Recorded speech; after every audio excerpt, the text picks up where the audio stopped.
Hello friends, do you know what is sentence or how can you define a sentence? No, okay, no problem. Sentence क्या है या आप उसको कैसे define करेंगे, उसको कैसे परिभाषित करेंगे, हम आपको इस वीडियो में बताऊंगा।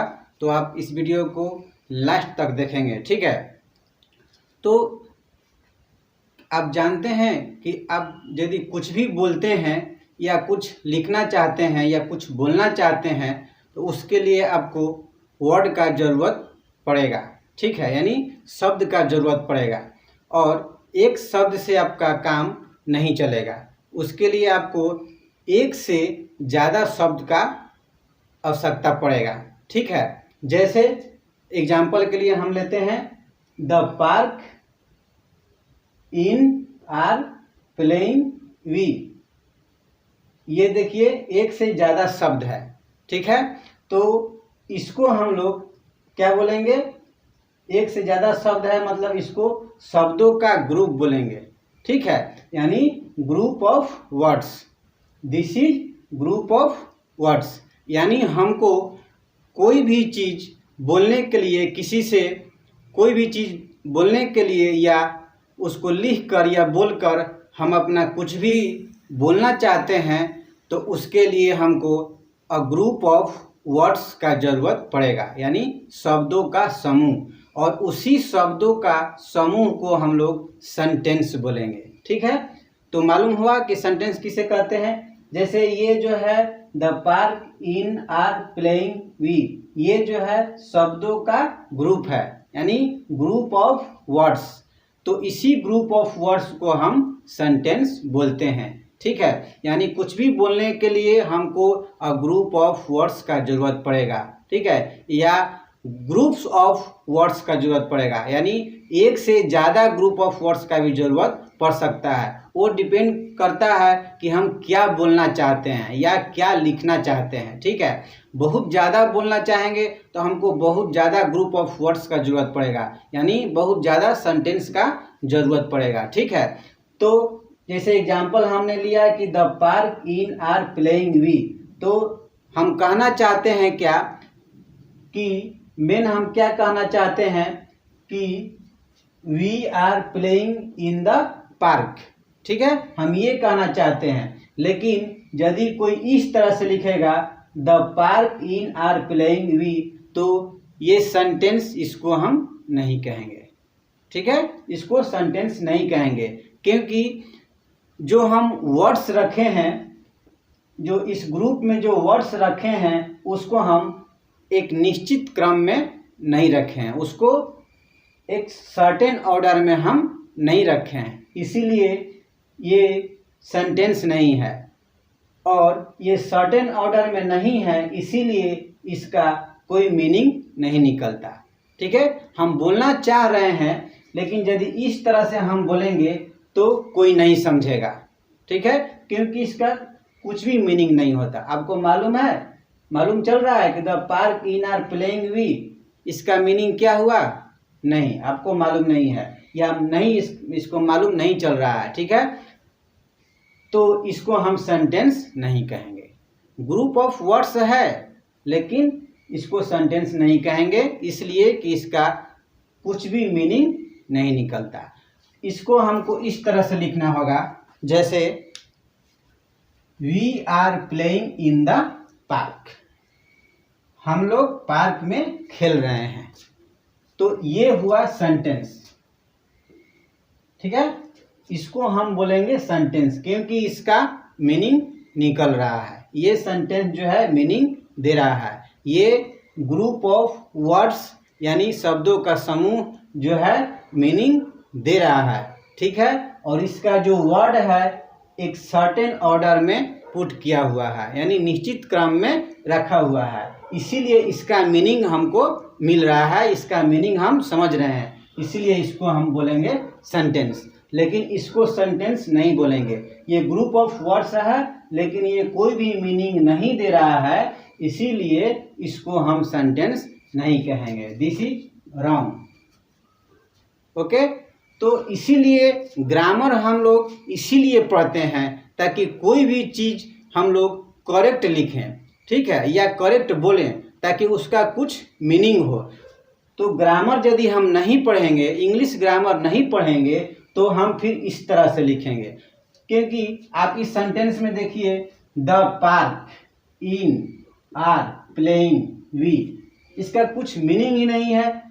ये आर जो है इसके पहले सब्जेक्ट आना चाहिए, लेकिन इसके पहले ये देखिए इन आया, प्रीपोजिशन आया। आर जो है ऑक्सिलरी वर्ब है, यानी हेल्पिंग वर्ब है। इसके पहले क्या आना चाहिए? सब्जेक्ट, लेकिन यहाँ प्रीपोजिशन पुट किया हुआ है, ठीक है, इसलिए। और देखिए यहाँ द पार्क है, तो ये हो सकता है सब्जेक्ट, लेकिन यहाँ प्लेइंग के बाद देखिए यहाँ वी है, यानी प्लेइंग के बाद यहाँ जो है प्रोनाउन का फर्स्ट पर्सन है, ठीक है, ऑब्जेक्ट के तरह जो काम करेगा वो यहाँ पुट किया हुआ है।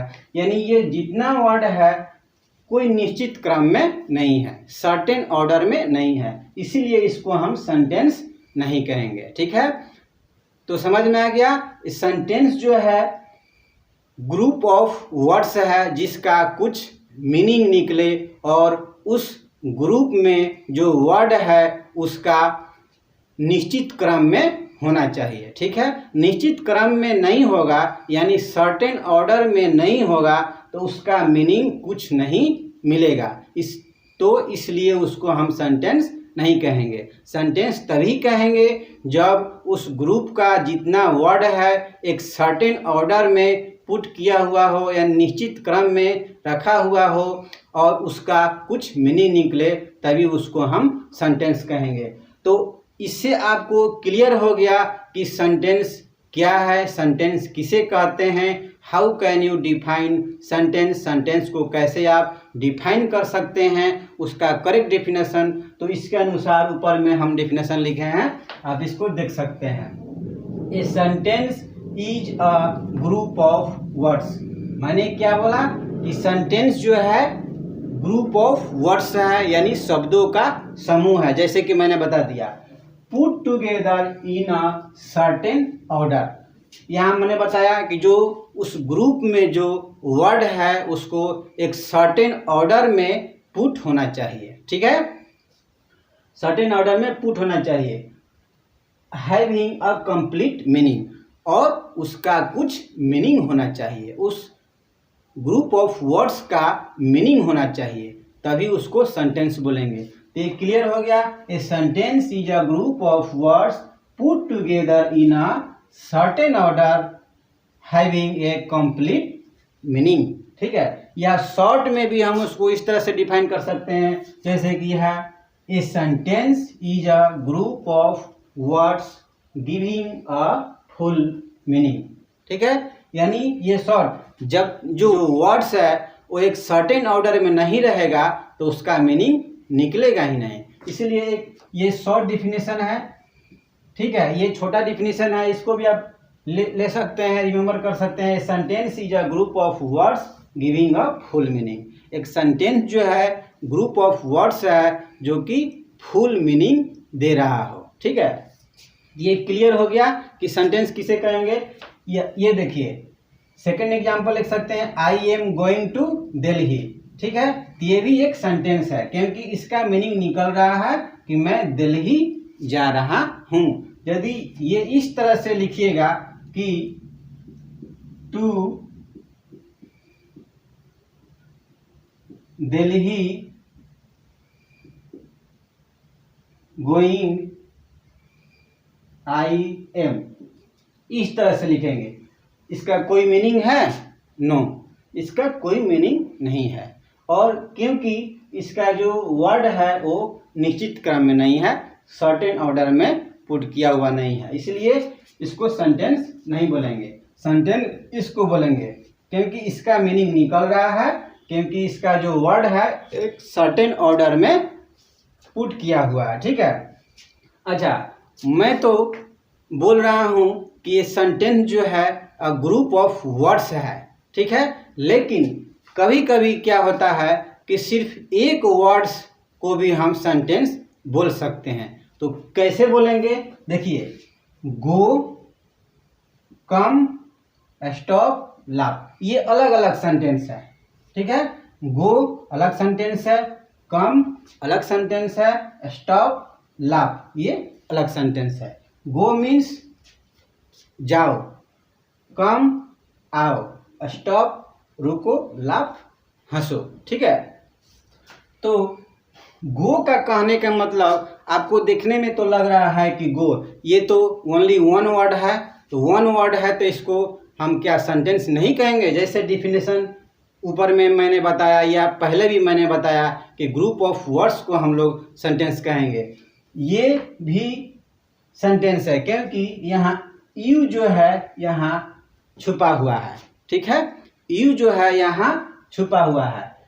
गो का मतलब होता है यू गो, यहाँ गो मेरे कहने का मतलब हुआ यू गो, ठीक है। यू गो यानी यहाँ यू जो है छुपा हुआ है यानी इम्प्लाइड है, ठीक है। इम्प्लाइड है यहाँ यानी छुपा हुआ है यू। तो यहाँ गो कहने का मतलब यू गो, कम कहने का मतलब हुआ यू कम, स्टॉप कहने का मतलब हुआ यू स्टॉप यानी तुम रुक जाओ, लाफ कहने का मतलब हुआ यू लाफ तुम हंसो, ठीक है। तो ये क्लियर हो गया कि गो कहने का मतलब आप ये नहीं बोल सकते हैं कि वो सेंटेंस नहीं है क्योंकि उसका मीनिंग मिल रहा है। गो का मीनिंग मिल रहा है, कम का मीनिंग मिल रहा है, ठीक है। यानी यहाँ यू जो है इम्प्लाइड है, इसीलिए इसको हम लोग बोलेंगे सेंटेंस। फिर यहाँ देखिए दो वर्ड से भी सेंटेंस बन रहा है, जैसे गो राम, ये ग्रुप ऑफ वर्ड्स है, ठीक है। यानी राम जाओ, कम हियर, ठीक है, यहाँ आओ। तो इससे भी मीनिंग निकल रहा है, इससे भी मीनिंग निकल रहा है। इसका वर्ड जो है एक सर्टेन ऑर्डर में है, ठीक है। तो इसलिए इसको भी सेंटेंस बोलेंगे, इसको भी सेंटेंस बोलेंगे। यानी ए ग्रुप ऑफ वर्ड्स को सेंटेंस तभी बोलेंगे जब उसका कोई मीनिंग निकले, ठीक है। तो ये क्लियर हो गया कि वन वर्ड भी कभी कभी इसको हम सेंटेंस बोलेंगे जहां यू मीनिंग जो है इम्प्लाइड हो यानी छिपा हुआ हो, ठीक है। तो क्लियर हो गया कि आप सेंटेंस को कैसे डिफाइन करेंगे, ठीक है, या सेंटेंस किसे कहेंगे, डिफिनेशन भी मैंने ये बता दिया। दोनों कोई भी सेंटेंस आपको रिमेम्बर आप कर सकते हैं, ठीक है। तो अब देखिए सेंटेंस को हम लोग, सेंटेंस का जो काइंड्स है, there are 5 kinds of sentence according to meaning यानी अर्थ के अनुसार, ठीक है। According to meaning there are 5 kinds of sentence. First one है असर्टिव सेंटेंस, सेकेंड है इंट्रोगेटिव सेंटेंस, थर्ड है इंपरेटिव सेंटेंस एंड फोर्थ है ऑप्टेटिव सेंटेंस एंड 5 है एक्सक्लामेटोरी सेंटेंस, ठीक है। यानी according to meaning there are 5 kinds of sentence, ठीक है, ये बता दिया। And according to structure of sentence, sentence का बनावट के आधार पर, बनावट के अनुसार there are 3 kinds of sentence, ठीक है। According to structure there are 3 kinds of sentence, simple sentence, compound sentence and complex sentence, ठीक है। ओके, तो ये क्लियर हो गया कि जो सेंटेंस का काइंड्स है दो तरह से हम लोग बोल सकते हैं, according to meaning 5 kinds, according to structure 3 kinds, ठीक है। अब ये जो सेंटेंस को हम बारी बारी से हम यानी 1 बाय 1 आपको एक्सप्लेन करेंगे नेक्स्ट वीडियो में, ठीक है। तो ये डिफिनेशन आपको समझ में आया कि नहीं आया वो आप कमेंट में बताइएगा, और यदि समझ में आया तो इसको लाइक कीजिएगा और शेयर भी कीजिएगा ताकि आपके साथ साथ और भी स्टूडेंट को इसका लाभ मिल सके, ठीक है। तो नेक्स्ट वीडियो में आप ज़रूर देखिएगा जो कि हम इसको 1 बाय 1 करके हम समझाएंगे, ठीक है। Okay, thank you. फिर मिलेंगे हम नेक्स्ट वीडियो में इसका 1 बाय 1 डेफिनेशन एंड एक्सप्लेनेशन लेकर। ओके।